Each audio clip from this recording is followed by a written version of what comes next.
I'd like to ask my brother David to come up. This is a guy that finished something that my dad had started, and we were all waiting for many years for this thing to happen. And David took it on, and David delivered, and he's going to sing a song here for us. So, David Piper.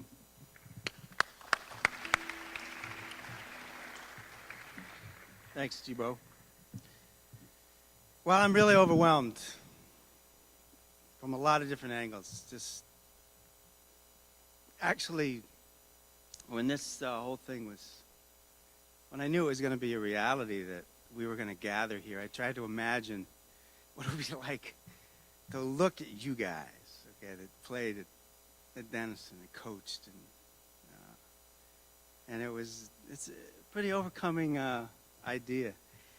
And the fact that you guys came and supported this thing without even seeing the damn thing first, okay? That's pretty remarkable. And you still haven't seen it. It's sitting up here. You don't even know what you got. So, Paul asked me to explain what it was like to write the book. So, I decided I'd sing you a song. The song that Dad really liked, and once I'd learned to play the guitar a little bit, he asked that I learn this song, and it was from 1951. It's called "World Waiting for the Sunrise." It was #2 in the Billboard charts that year, by the way. 1951 is when he first drove down from Cleveland, and his first impression of this place was, "Oh my, what a cornfield." That's what he says.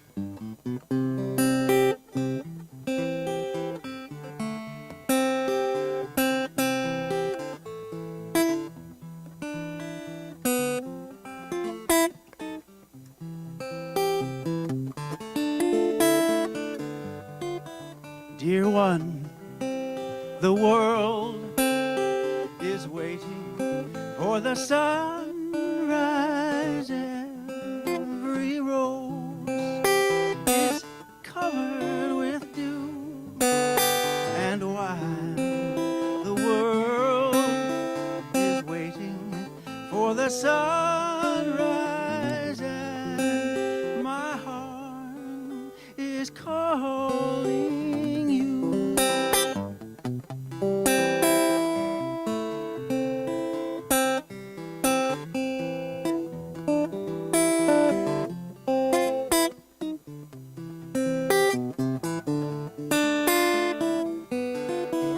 And while the world is waiting for the sunrise, and my heart is calling you, and my heart is calling you.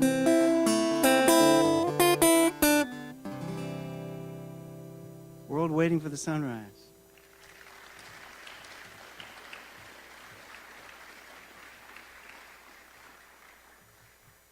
Okay, it took me 10 years, and I needed all of it, okay? In 1997, Dad passed, and before he did, I bugged him about the book, and I asked Mom about it a couple years after that, and she said, "Well, it's up in the attic up there." And I go, "The whole thing? The whole book?" "Yeah, well, there's a briefcase somewhere with all the chapters laid out, and it's all typewritten. Jack Heyer and Mary Borgia typed it.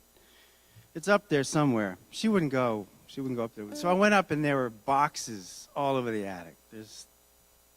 I took to California about 11 or 12 boxes full of stuff. And I announced to the family that I was going to finish the book, and I didn't get a really positive response because I don't know if they believed me that I was actually going to do it. But Mom said, very quietly, she said, "It would be great if you finished it."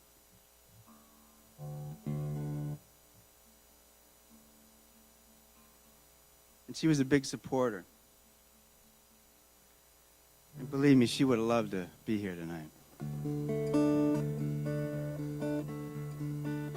I tried to show her a couple years ago when she was still with us. I opened my computer up and showed her pictures of what I'd done, and every time I started to explain something, I'd look up and she was gone. She couldn't sit. She couldn't sit for it. It was very close to her. Now, there's another song here I want to play for you. An old cowboy song that Dad used to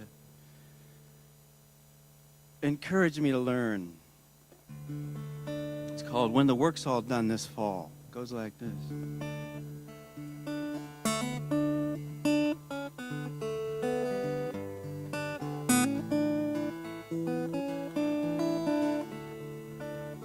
Now, the Halle Boys were in Niles, Ohio, and Dad used to play music with the Halle Boys. Now, John Halle, who didn't show up tonight, I invited him. Who was a 1952 leading rusher for Ohio State and Woody Hayes, okay? He was 10 years younger than Steve Halle and Dad, and he remembers them picking the guitars. And Dad had this old guitar that he brought to the house when we moved over there on Pearl Street in the Ebaugh house. And it said Roundup on it, big old cowboy guitar said Roundup. I remember Dad forming out a few chords on it, but, you know, I think he played a little bit at one time. Dad was a great singer. He had a really good voice, and I loved listening to him. And I finally learned this song. It goes like this. A group of jolly cowboys discussing plans at ease said, I'm a-gonna tell you something, if you listen, please. I'm an old cow puncher. See me dressed in rags, used to be a good one, go on great big jags. Yes, I have a homeboy, a good one you all know, but I have not seen it since a long time ago. I'm going back to Dixie once more to see them all. I'm going back to see my mother when the work's all done this fall.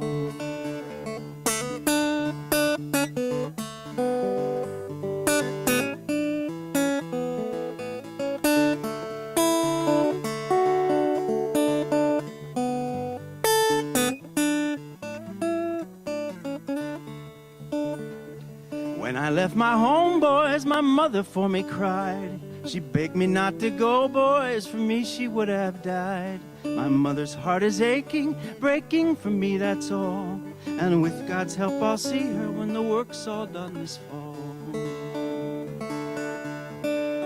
That very night this cowboy went out to stand his guard.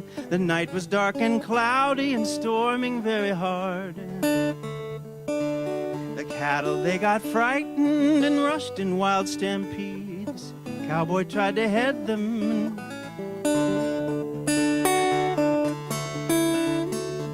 Riding in the darkness, so loudly did he shout, trying hard to head them, turn the herd about. His saddle horse did stumble, and on him it did fall. He'll not see his mother when the work's all done this fall.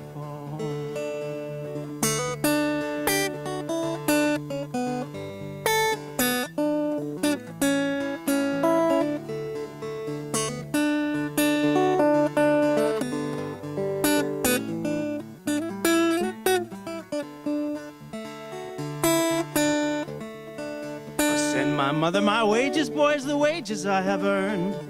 I am so afraid, boy, the last year I have turned. I'm headed for a new range, I hear the master call.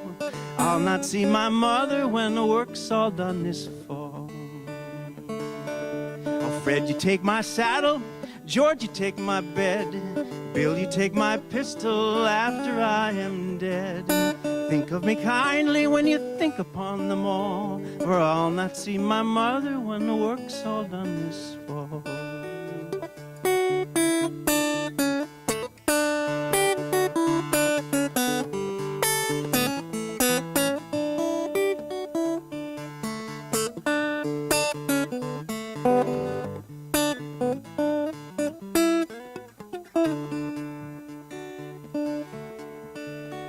Charlie was buried at sunrise, no tombstone for his head.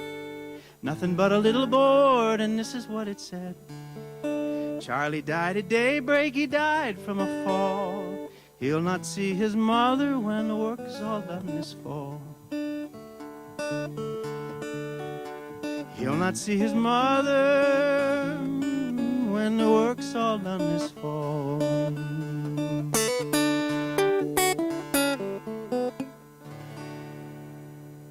Thank you very much.